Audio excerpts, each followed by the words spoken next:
headlines made it sound simple. A public figure targeted, a suspect named almost instantly. Case closed, at least. That's what we were told. But what if the official version isn't the full story? What if the truth about what happened to Charlie Kirk is far more complicated, and the name Tyler Robinson was placed before the public not as an answer, but as a distraction? Tonight, we strip away the noise, the headlines, and the quick conclusions to ask the questions nobody else seems willing to. Because when the story feels too neat, too fast, and too convenient, that's when we should be paying the closest attention. But before we dive into this, kindly subscribe to our channel if you believe in fighting for justice. So go ahead and drop your fingerprints on that subscribe button, and definitely where you're watching from. The story spread quickly. A shocking event, a familiar name at the center, and within hours, a suspect identified. But when the pieces fall into place too neatly, it raises a chilling question: are we being shown the truth, or just the version of events someone wants us to accept? Tyler Robinson's name has been tied to this case from the very beginning, yet the deeper we look, the more the puzzle shifts. Is he truly at the heart of what happened to Charlie Kirk, or is he a convenient figure in a larger narrative? Tonight, we pull back the curtain, examining the inconsistencies, the silences, and the gaps that remain unexplained. The public was told the story in clear, sharp lines. The date was stamped on every headline.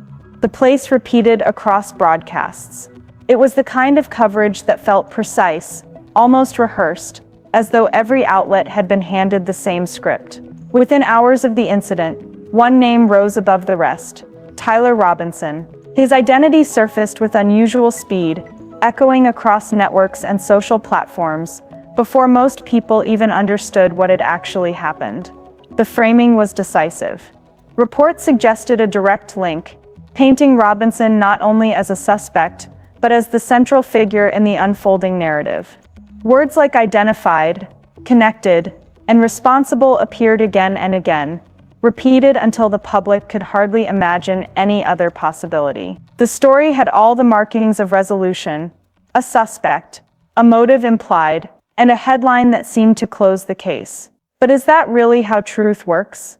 In moments of crisis, information is rarely complete, rarely so neat. Yet this time, it was presented with striking clarity, almost too much clarity. Why did Robinson's name appear so quickly?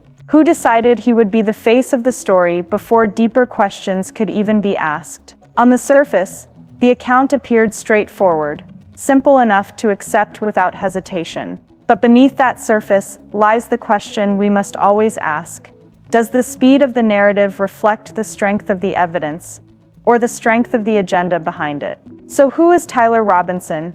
For many viewers, his name appeared suddenly, not as part of his own story, but as a headline attached to someone else's. Public records and surface details give us a sketch of who he is: a man with an ordinary background, not widely known until his name was pushed into the spotlight. His identity became less about his life, and more about the role he was assigned in the official narrative. Investigators quickly pointed to what they described as a connection between Robinson and Charlie Kirk. The details were vague, presented as though the link was self-evident, yet rarely explained in depth. It was enough to establish suspicion in the public mind, but not enough to satisfy the deeper questions about how or why his name emerged so quickly. Online chatter soon followed. Posts, comments, and speculation began circling, pointing to what some called a digital footprint. Claims of past statements, online interactions, even suggested motives were pieced together into a story that felt convincing on the surface. But how much of this was substantiated fact, and how much was interpretation, repetition, or pure assumption? That's the problem with narratives built in real time. They take on a life of their own. A name becomes a headline becomes a story, and soon the story becomes the truth in the eyes of the public, whether the evidence supports it or not. Which brings us to the question that sits at the heart of this case: is Tyler Robinson truly connected in the way we've been led to believe? Or is his name simply part of a narrative designed for quick consumption, one that's easier to accept than to question? Asterisk. When we move beyond the headlines, the clean edges of the story begin to fray. Witness accounts, for instance, don't all line up. Some describe the scene in ways that suggest details were missed or misreported. Others seemed uncertain about the timeline itself. The more you examine these statements, the more you notice gaps, subtle contradictions that complicate the tidy picture we were first given. One of the most striking questions centers on timing. How and when was Tyler Robinson identified? The public was told his name within hours, but the process that led there remains unclear. Was it based on direct evidence, eyewitness recognition, or something else entirely? That part of the story has never been fully explained, leaving a shadow where there should be certainty. Then there's the evidence. Certain details reported early on appeared inconsistent with later accounts. Information that should have clarified the case only seemed to deepen the confusion. Each new update added more questions than answers.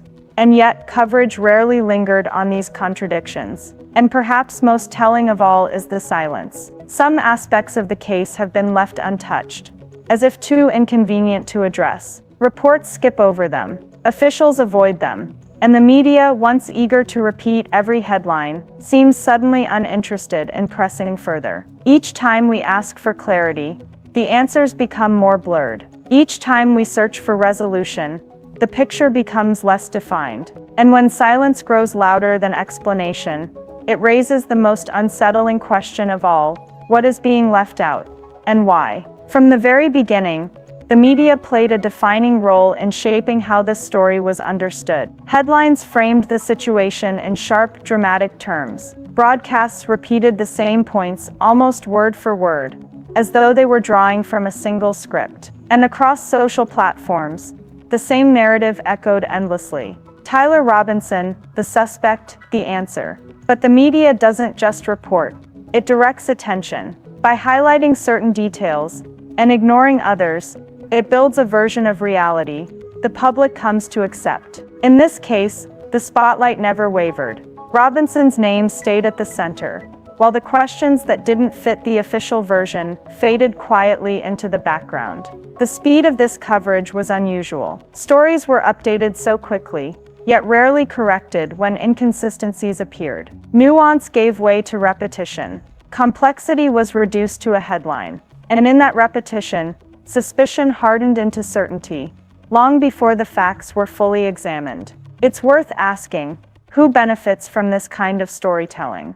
Was the rush to judgment about informing the public, or about controlling the conversation? When the same angle is reinforced again and again, we have to consider whether the goal is clarity or convenience. The media told us what to believe, but what they didn't tell us, the silences, the gaps, the contradictions, may be the real story hiding beneath the surface. When the official version of events leaves gaps, alternative explanations naturally emerge. They don't prove innocence or guilt, but they raise possibilities that deserve to be considered.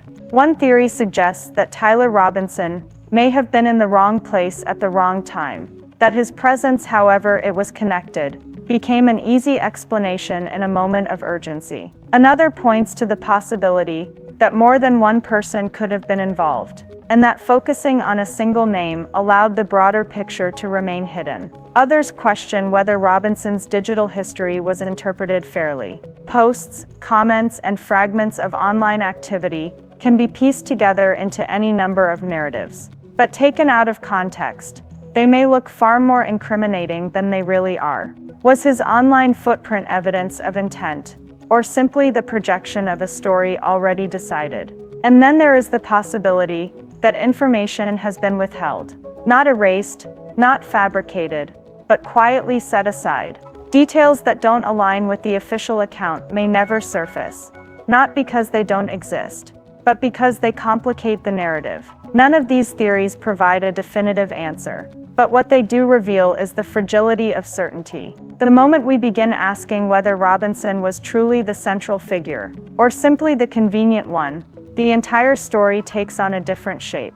The truth may still be out there, but it may not look anything like the version we've been given. As the story unfolded, something became clear. silence was playing just as big a role as speech. Officials spoke quickly when it came to naming a suspect, but far less when pressed for specifics. Statements grew vague, certain details were delayed, and others were never addressed at all. Public records that might have offered clarity were redacted or restricted, leaving more questions than answers. Timelines shifted, updates became inconsistent, and the story began to rely more on assumption than confirmation. Each time clarity seemed within reach, it slipped further away. And then there was the media silence. The same outlets that repeated Robinson's name in the first wave of coverage had little interest in returning to the story once inconsistencies appeared. Questions went unanswered. Contradictions were ignored. The narrative simply moved on,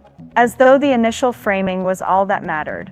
This absence of information creates its own kind of message. It tells the public what not to think about, what not to focus on, what not to question. The result is a carefully shaped silence, one that speaks volumes, not because of what is said, but because of what is left unsaid. When we step back from the headlines, the contradictions and the silences, one truth becomes impossible to ignore. This story is bigger than Tyler Robinson, and it's bigger than Charlie Kirk. It's about the way information is shaped, how narratives are built, and how quickly certainty can be presented before the full picture is even known. The official account offered clarity, but only on the surface. The details beneath remain unsettled.